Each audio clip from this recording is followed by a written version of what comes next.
Away they go, it's going to drive the great centre. Away you go, Reading, the half marathon runners. Have a great morning. I'm starting the race and I'm having a ride round the course in front of the runners in the lead car, so that'll be fun.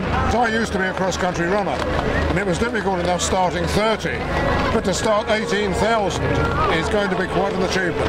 Well, it's been very hectic so far. As you can see, the leaders are now coming in. They've been out there for just over an hour, but this is going to go on for another 3 hours yet until we get the final charity and fun runners through the gate. The atmosphere is tremendous. I've been involved with the marathon over more years than I care to remember as a marshal, not as a runner, but I'm normally in a team marshalling in Christchurch Road. An absolutely brilliant year. I mean, 17,500 runners, the Green Park Challenge fun run, we had 1,200 runners, so you know it just keeps getting bigger and bigger. It's trying to work out how we can manage to allow it to get bigger without, you know, ruining the atmosphere in the race.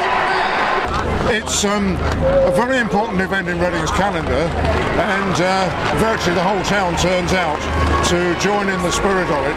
There's obviously a party spirit, but there is also a serious aspect to it because all these runners, every single one, is raising money for one charity or another.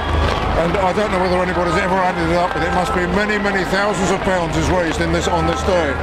For a town like Reading, you know, to put on the second largest half marathon in the country and raise around £1.5 million in money for charities large and small, I think it really does show the town off to its best. Just like the Reading Festival in August, it's something that puts Reading on the map. I mean, where we stood now, what better finish could you get? Most people will never ever run into a stadium with thousands of people cheering them. If you stand by the entrance over there, you can see them all burst into tears as they enter. You don't normally get big crowds in road races like this, so the runners really appreciate it. And down in the town, the crowds are urging them on, so lots of people will be pushed to a personal best today. Road races these days are completely different. You know, it used to be just a few dedicated athletes that people viewed as a little eccentric pounding the streets. But these days, I mean, it's a massive charity event, but the front end, you know, these guys are still picking up quite a lot of prize money, and it's very serious to them. I think you can probably see behind me that they love it. Every single runner that comes through the door, you hear a massive cheer going on. And later on, when the charity runners and fancy dress runners, it'll be even louder. You know, it'll be a fantastic atmosphere.